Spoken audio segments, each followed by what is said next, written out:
안녕 친구들, 오늘은 불국사와 석굴암의 우수성에 대해서 알아보도록 하겠습니다. 먼저 지난 시간에 어떤 내용 배웠는지 기억하나요? 좋아요. 자, 민수의 의견대로, 우리 반에 물론 민수는 없어요. 민수가 발표준 대로 지난 시간에는 우리가 가야 그리고 신라의 문화유산에 대해 공부를 했었죠. 이번 시간에는 이제 그럼 신라의 문화재 중에 문화유산 중에 불국사와 석굴암이라고 있어요. 그래가지고 그 불국사랑 석굴암이 그렇게 우수하다고 하는데 얼마나 우수한지 같이 한번 보도록 하겠습니다. 불국사는 정식 명칭은 경주 불국사예요. 그래서 한번 읽어보자면, 불국사는 신라의 불교 문화를 알 수 있는 중요한 문화유산으로 경상북도 경주시 토암산에 있는 절이다. 신라 사람들은 부처의 나라를 이루려는 마음을 담아 불국사를 지었다. 불국사에는 3층 석탑과 다부탑, 청운교와 백운교 등 많은 불교 유산이 있다 라고 했습니다. 지금 현재 불국사는 어디에 있다? 우리나라 경주에 있습니다. 왜냐면 신라의 수도가 경주였기 때문에 경주에 굉장히 많은 신라의 문화유산들이 남아 있어요. 하나씩 사진을 보자면, 먼저 이게 불국사의 사진인데요. 이게 불국사고요. 이 불국사를 자세히 들여다보면 이렇게 불국사에 뭐 연화교, 칠보교, 청운교, 백운교 이렇게 굉장히 많은 문화유산들이 있어요. 자, 그럼 먼저 우리가 불국사, 왜 이름이 불국사일까? 맞힌 사람 얘기해 볼까요? 그래. 명수. 좋아요. 불국사는 왜 불국사냐면, 원래 불국이라는 뜻이 부처님의 나라, 그리고 또 불교에서 말하는 이상향이 불국이라고 합니다. 그러니까 불국사는 이제 이상향으로 가기 위한 어떤 절, 부처님의 나라 같은 절, 이렇게 받아들일 수가 있겠죠. 그래서 신라 경덕왕 10년 751년에 신라의 재상 김대성이 부모님을 위해서 지었다고 해요. 이 불국사랑 석굴암 모두. 그래서 김대성이 살아있을 때 완성이 되지 못했었고, 이제 김대성이 죽고 나서 이제 나라에서 이어서 그걸 받아가지고 불국사랑 석굴암을 완성시켜줬다고 합니다. 먼저 이 연화교와 칠보교를 볼게요. 이 연화교와 칠보교, 그리고 불국사 청운교와 백운교는 모두 다 뭐다? 두 글자? 기역, 비읍? 국보다. 국보예요. 나라의 보물이라는 거죠. 그래서 이 연화교와 칠보교는 국보 22호고요. 청운교와 백운교는 국보 23호로 지정이 되어 있습니다. 청운교는, 백운교는 어떤 뜻을 갖고 있냐면 천상계와 인간계를 잇는 그런 의미를 갖고 있대요. 그래가지고 부처님이 계신 곳으로 건너갈 수 있는 다리다 라는 의미를 갖고 있다고 합니다. 굉장히 깊은 뜻이죠. 자, 그 다음에 이쪽에 불국사의 전체적인 모습을 보자면,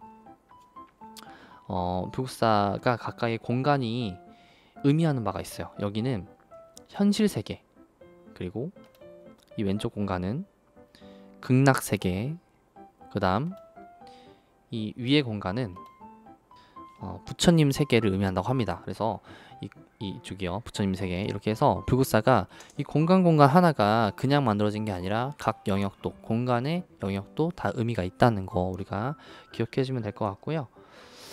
그 다음 이어보겠습니다.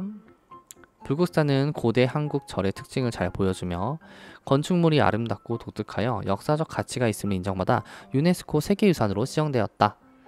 자, 유네스코 세계유산 엄청난 겁니다. 이거는 전 세계적으로 아주 뭔가 귀하다, 소중하다 하는 것을 우리가 유네스코라는 기구에서 세계유산으로 지정을 해서 그걸 보호해요. 근데 불국사가 거기에 선정이 되었다는 겁니다. 선정이 되어서 세계적으로 인정을 받았다는 거죠. 굉장한 거예요. 문화적인 가치를 인정받았다는 거니까 이렇게 보면 될 것 같고요. 절에는 탑을 왜 세우나요? 여자친구가 이렇게 얘기하죠. 절에는 탑을 왜 세우나요? 그러니까 아빠인지 선생님인지. 탑은 원래 석가모니의 사리를 보관해 존경을 표하는 용도로 만들기 시작했다고 해요. 시간이 지나면서 석가모니의 사리가 없어도 절에 탑을 세우는 것이 당연해졌어요. 석가모니의 사리를 보관해서 존경을 표하는 그런 느낌으로 탑을 지었다가 나중에는 사리가 없더라도 탑을 세우는 게 당연시 됐다고 합니다. 그래서 불국사에는 두 개의 유명한 탑이 있어. 혹시 들어봤는지 모르겠는데, 먼저 이거는 다보탑이라는 겁니다. 다보탑이고요. 또 하나 유명한 거는 석가탑, 석가탑이라고 해요. 그래서 우리가 흔히 석가탑이라 부르고요. 석가탑 말고도 다른 이름이 있어요. 다른 이름은 불국사 3층 석탑이라고 하기도 하고요. 그 다음 석가열의 상주 설법탑이라고 하기도 합니다. 그래서 불국사에서는 이 다보탑과 석가탑이 가장 유명한 두 개의 탑이 되겠고요. 그 다음 또 하나 볼게 이 무구정광대다라니경이라는 게 있어요. 무구정광대다라니경 발음도 어렵죠. 이게 뭐냐면 현재 목판 인쇄물 중에 가장 오래된 것으로 알려져 있다고 해요. 이 무구정광대다라니경이. 그래서 불국사 3층 석탑, 그러니까 석가탑을 보수하는 과정에서 이 무구정광대다라니경이 발견되었다고 합니다. 자, 이렇게 우리가 불국사를 봤고요. 선생님도 대학교 때 이렇게 불국사를 가봤는데 진짜 불국사가 좋아. 너무너무 볼 게 많고 예쁩니다. 예쁘고 어떻게 이런 문화재를 만들었을까 이런 생각이 들어요. 그래서 여러분들도 꼭 한번 가보길 추천드릴게요. 그리고 불국사에서 걸어서 약 20분 정도 올라가면은 뭐가 나오냐, 바로 석굴암이 나옵니다. 석굴암의 정식 명칭은 경주 석굴암 석굴이라고 합니다. 자, 석굴암 말 그대로 돌로 만든 굴이라는 건데요. 읽어볼게요. 석굴암은 화강암을 쌓아 올려 동굴처럼 만든 신라시대의 절이다. 석굴암 내부에는 본존불과 함께 불교의 여러 신과 불교와 관련된 인물들이 잘 조각되어 있다. 석굴암의 천장은 여러 방향에서 돌을 아치형으로 쌓아 올린 후, 아치형이 뭡니까? 이렇게 둥글게 다리처럼 그걸 아치형이라고 하죠. 아치형으로 쌓아 올린 후 정상에 크고 둥근 돌을 한 장 얹어 돔형으로 완성했다. 자, 돔형은 이렇게 뭐랄까 마치 하나의 공연장 같은 느낌, 그죠? 천장이 이렇게 네모나지 않고 둥글게 올라가는 거, 이걸 또 돔형이라고 합니다. 그리고 천장을 덮고 있는 것을 이렇게 하면 건물의 가운데 기둥을 세우지 않아도 튼튼한 기둥을 만들 수 있다. 자, 보면 어때요? 기둥이 가운데 있나요? 기둥이 없죠. 기둥이 없는데도 이게 유지될 수 있다는 거예요. 어떻게? 그 많은 돌들이 서로를 이렇게 떠받들고 있으면서 엄청난 힘의 균형을 이루고 있기 때문에 이게 천장이 무너지지 않고 버틸 수 있는 겁니다. 굉장한 기술력을 할 수 있어요. 이처럼 신라의 건축 기술 수준은 다른 나라에서 찾아보기 드문 높은 수준이었다. 석굴암은 건축 기술의 우수성뿐만 아니라 그 내부의 예술적인 가치가 높이 평가되어 유네스코 세계유산으로 지정되었다. 그래서 불국사랑 석굴암이 모두 유네스코 세계유산으로 지정되었다는 거 기억해 두시고요.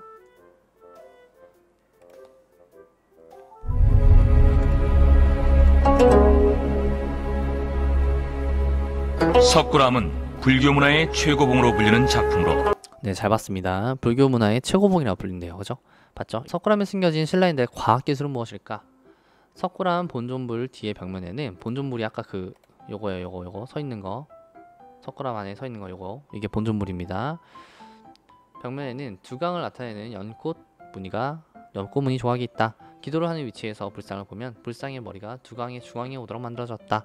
석굴암은 높은 기온과 습한 공기 때문에 동굴 내부가 훼손되지 않도록 바닥에 항상 차가운 물이 흐르게 했다. 이 덕분에 석굴 안의 습기가 바닥으로 모여 땅속으로 스며들었기 때문에 내부 공기는 항상 건조한 상태를 유지할 수 있었다. 하지만 일제강점기에 일본이 석굴암을 해체하고 복원하는 과정에서 원래의 기능을 잃어버렸다. 지금은 더 훼손되는 것을 막으려고 유리로 내부를 막았다. 그러니까 이게 사실 너무너무 안타까운 건데요. 석굴암은 그 자체의 기술력이 워낙 좋았기 때문에 따로 그거를 보존하기 위한 시설이 원래 필요하지 않았어. 스스로 이렇게 내부에서 습기를 조절하고 그런 기능들이 다 애초에 포함돼서 설계가 됐단 말이야. 만들어졌단 말이야. 근데 일본 이때 우리나라 강점기를 겪었잖아요. 그때 일본인들이 이제 석굴암을 이제 이렇게 보호한답시고 이렇게 석굴암 겉에다가 콘크리트를 발라버린 거야. 그래가지고 오히려 이 내부에 있는 습기가 석굴암 사이사이의 어떤 작은 구멍들을 통해서 밖으로 빠져나가면서 습도와 온도가 조절이 됐었는데 그게 막혀버리면서 오히려 보존이 더 안 돼버리는 거예요. 그래가지고 오늘날에는 아예 안에를 유리로 막아놨다고 해요. 굉장히 안타깝죠. 역사를 공부하면 나올 텐데 이 정말 역사를 공부하면 공부할수록 나중에는 정말 치가 떨립니다. 치가 떨려요. 자, 그래서 석굴암 석굴 입구고요. 네, 석굴 단면도 이렇게 큰 불상 본존불이 서 있습니다. 굉장히 어떤 근엄한 표정이고요. 이 이마 가운데에 보석 같은 거 점 이렇게 박혀 있어요. 자, 그다음 이제 석굴암 본존불과 도면 천장 이렇게 돼 있고요. 굉장한 거예요. 이게 기둥 없이 이렇게 천장을 만들 수 있다는 거는 오늘날의 기술로 쉽지 않은 겁니다. 특히나 이때는 어떤 시멘트나 이런 게 있는 거 아니었잖아. 그래서 그런 다른 재료들 넣지 않고 순수하게 이게 360개 맞나요? 360개의 돌만으로 이거를 굳건하게 만든 거라고 해요. 정말 대단한 기술력이죠. 그리고 이 석굴암 앞에 보면은 보일지 모르겠는데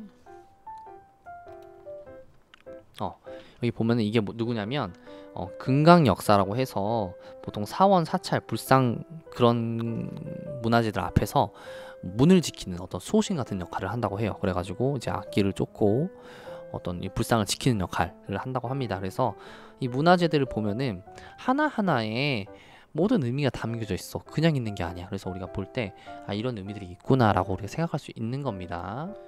석굴암의 내부 구조는 이렇게 되어 있고요. 자, 삼국시대에 각 나라의 불교 문화유산이 더 많은 이유 알아봅시다. 이때는 말 그대로 불교를 장려했어요. 장려하면서 이제 백성들을 하나로 모으고 왕권을 강화시키기 위해서 이제 그렇다 보니까 당연히 그 불교를 나타낼 수 있는 문화유산들을 많이 또 만들었겠죠. 그래서 절도 많고 탑도 많고 다 볼 수 있습니다. 자, 좋습니다. 오늘은 여기까지 하고요. 오늘 배운 내용들을 다시 한번 정리해 보자면 이제 불국사와 석굴암의 우수성에 대해서 우리가 공부를 했었는데요. 불국사는 이제 신라의 재상 김대성이라는 사람이 만든 거였고요. 이제 원래 부모님을 위해서 효심으로 만든 거예요. 근데 오늘날 보니까 너무 그 문화적인 가치가 높아서 세계 문화유산 유네스코에도 등재가 되어 있다라는 거. 그래서 불국사에서는 유심하게 볼 가장 중요한 문화의 두 개를 꼽자면 뭐였어요? 석가탑과 다보탑이었고요. 그다음 석굴암. 석굴암도 이제 돌로 만든 굴 석굴이라고 할 수 있는데 그 어떤 문화적인 기교 기술이나 그런 예술적인 가치가 엄청 높다. 그래서 마찬가지 불국사와 마찬가지로 세계문화유산에 등재가 되어 있다. 이렇게 우리가 이해하면 될 것 같습니다. 초야 친구들 오늘 여기까지 하고요. 고생했습니다. 그럼 다음 시간에 또 만나요. 안녕.